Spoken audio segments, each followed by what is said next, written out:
Hello किसान भाइयों, मैं हूं आपका मछली वाला भैया उन्मेष टहरिया फिशरीज ग्रेजुएट एंटरप्रेन्योर और आप देख रहे हैं ऑस्कर फिशरीज। किसान भाइयों, आईएमसी मछली पालन में अगर आप मुझसे पूछेंगे कि यार सबसे कम पैसे में कौन सी मछली है जो तैयार हो जाती है, मेरा आपसे एक ही जवाब होगा, कौन सा? Grass carp. ग्रास कार्प ऐसी मछली है दोस्तों, जैसे आपने सुना होगा कि बहुत सारी जो आपकी पत्नियां होती हैं वो बहुत ज्यादा डिमांडेबल रहती है कि मुझको साड़ी दिलाओ, मुझको मेकअप का सामान दिलाओ।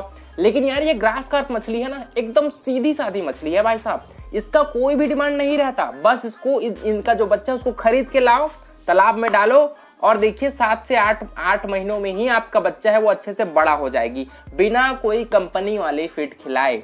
और आपका मछली वाला भैया आज आपको ग्रास कार्प मछली को बिना पैसे में कैसे पालन कर सकते हैं इसके बारे में डिटेल से बात करूंगा। और ये गारंटेड रूप से लिखित में ले लीजिए कि इस वीडियो को देखने के बाद आपको ग्रास कार्प मछली से प्यार हो जाएगा, मतलब आप इसको पालन करे बिना नहीं रह पाएंगे। तो चलिए वीडियो स्टार्ट करते हैं।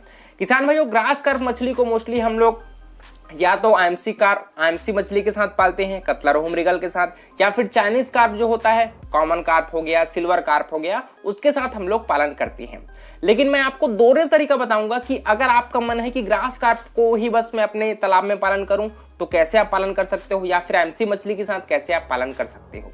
ग्रास कार्प मछली के लिए दोस्तों पहली बात तो आपके तालाब की उसकी जो आकार है वो 1 एकड़ से बड़ी होनी ही चाहिए, ठीक है। आईएमसी मछली में क्योंकि एक थंब रूल है कि जो आपका तालाब है वो 1 एकड़ से बड़ा है, थोड़ा सा ज्यादा स्पेस मिलेगा मछली को, उसमें आपकी आईएमसी मछलियां या फिर चाइनीज कार्प मछलियां अच्छे से ग्रोथ करती है। तो ये बात हुई कि तालाब की। दूसरी बात, अगर आपके तालाब में खरपतवार बहुत ज्यादा है तो उस तालाब में भी अच्छे से आप ग्रास कार्प मछली का पालन कर सकते हो, क्योंकि वो तो सोने पे सुहागा हो गया। ये मछली नाम में ही छिपा है कि ग्रास को खाने वाली मछली है ना। तो इसको इस वीडियो में ये भी बताऊंगा आपको कि यार कौन कौन सा जो घास फूस है उसको आप ग्रास कार्प मछली को खिला सकते हो। और दूसरी बात, तालाब के प्रिपरेशन की अगर बात करें तो यार ये बहुत ही सस्ते दामों में आपका तालाब इसके लिए तैयार हो जाता है। सबसे पहले आपका तालाब का क्षेत्रफल 1 एकड़ से ज्यादा होना चाहिए। तालाब को सुखा दीजिए। तालाब के सुखाने के पश्चात प्रति एकड़ के हिसाब से आप 80 किलो चूने का प्रयोग कर लीजिए। चूना का प्रयोग करने के पश्चात मिनिमम आपको अपने वाटर का जो गहराई है दोस्तों वो 5 से 6 फीट का हमेशा आपको रखना है, ठीक है।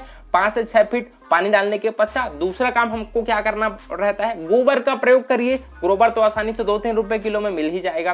गोबर को अच्छे से आप फर्मेंटेट करिए।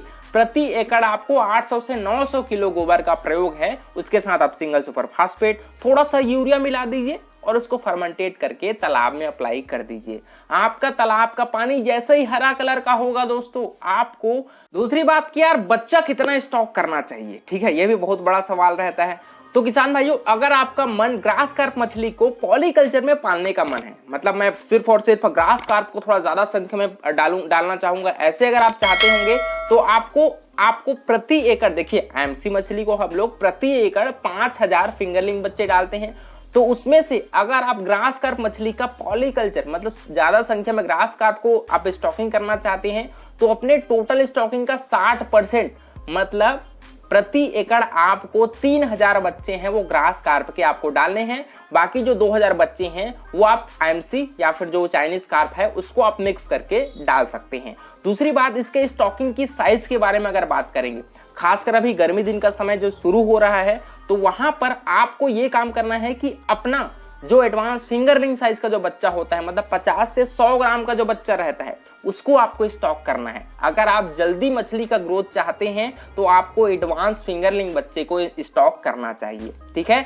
दूसरी बात कि अगर आप पॉलीकल्चर करना चाहते हैं, मतलब दूसरे आईएमसी मछली के साथ कि यार थोड़ा सा कम ग्रास कार्प डालेंगे और आईएमसी मछली का थोड़ा कतला होगा, ज्यादा संख्या में हम लोग स्टॉक करना चाहते हैं, तो उन परिस्थितियों में आपको अपने टोटल स्टॉकिंग का 20 से 25% ग्रास कार्प का बच्चा है उसको स्टॉक करना चाहिए। मतलब टोटल अगर आप 5000 बच्चे डाल रहे हैं अपने तालाब में तो 1000 से 1500 बच्चे आप उसमें ग्रास कार्प के बच्चे हैं वो आप स्टॉक कर सकते हैं। इससे बड़ा सवाल आता है कि सर इसका खाना क्या खिलाएं, क्योंकि आजकल दाने का जो खर्चा है वो बहुत ज्यादा हो चुका है। तो बहुत सारे फार्मर भाई ये सवाल रहते हैं मन में कि सर दाने का कैसे पूर्ति हो सकता है। मैं कहूंगा आपको कि कंपनी वाले फीड खिलाने की आपको ग्रास कार्प को बिल्कुल जरूरत नहीं है। देखिए मैं आपको 3-4 इसके अल्टरनेट बताता हूं कि किस प्रकार से आप ग्रास कार्प मछली का खाना है वो तैयार कर सकते हो।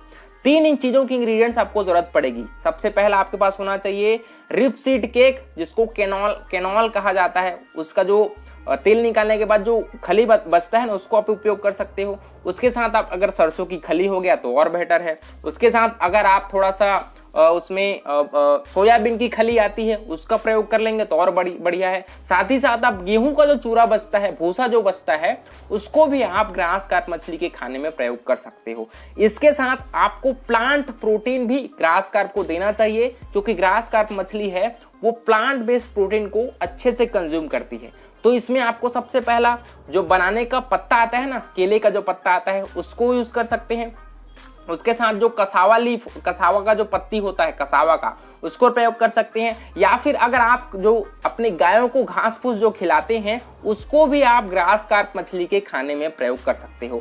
आपको थोड़ा सा रेशो को जरूर ध्यान दीजिएगा कि अगर आप सरसों की खली या फिर गेहूं का चूरा या फिर आप बादाम की खली का प्रयोग कर रहे होंगे तो साथ में आधा 50% आप जो बनाने का पत्ता हो गया, कसावा लीफ हो गया या फिर आप घास फूस हो गया, उसको दोनों को मिक्स कर दीजिए। और आप जो पत्ता यूज करेंगे उसको थोड़ा सा चॉप कर दीजिए, है ना, छोटे छोटे उसको पीस में तोड़ दीजिए। उसके बाद उसको फीड में मिक्स करके अच्छे से, या तो आप उसको जो हम लोग डिमांड फीडिंग करते हैं ना, जो झोला वगैरह में लटका के, तालाब में लटका के फीडिंग करा सकते हैं, या फिर चाहेंगे तो आप ब्रॉडकास्ट के थ्रू भी उसको फीड करा सकते हैं। बहुत जगह तो लोग जो पत्ता गोभी आता है उसको भी खिला करके ग्रास कार्प मछली का पालन कर रहे हैं। इस प्रकार से दोस्तों आप अपने जितने कम खर्च में हो आप ग्रास कार्प का फीड है वो तैयार कर सकते हैं। मैं तो ये कहूंगा कि आप जितना अपना सीड लगा रहे हैं, अपने तालाब में बच्चे स्टॉक कर रहे हैं, तो कोशिश करिए कि उसके बाद आप बहुत कम बजट में ग्रास कार्प का पालन करिए। खासकर जो बिगनर्स हैं उनको तो ग्रास कार्प मछली के साथ एमसी मछली का पालन है वो जरूरी रूप से करना चाहिए।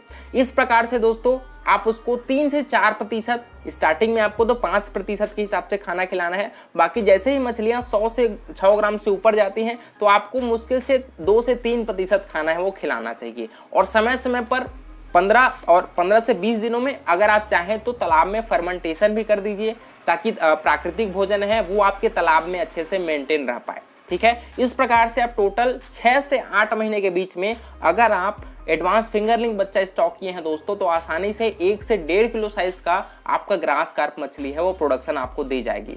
और मैं गारंटेड रूप से कहूंगा कि ये मछली साल के अंत में बहुत ज्यादा पैसे हैं वो आपके जेब में छोड़कर जाएगी। ये गारंटेड रूप से आप देख लीजिएगा। और वहां पर मुझको थैंक यू आप जरूर बोलिएगा। अगर आप इस वीडियो को लास्ट तक देखे होंगे तो आपको मैं चाहूंगा कि ऑस्कर फिशरीज को सब्सक्राइब करें, क्योंकि ऐसे ही वीडियो मैं आपके लिए हमेशा लाता रहूंगा और ऑस्कर फिशरीज आपके साथ हमेशा से जुड़ी रहेगी। इसके अलावा आपके मन में कुछ सवाल होंगे, कुछ डाउट होंगे, मुझसे कुछ कांटेक्ट करना चाहेंगे तो डिस्क्रिप्शन में मेरा नंबर भी है, आप मुझसे बात भी कर सकते हैं। तो किसान भाइयों मिलते हैं अगले वीडियो में, तब तक के लिए बड़ों का सम्मान करिए, छोटों को प्यार करिए और खुद का ढेर सारा ख्याल रखिए। Thank you, thanks for watching.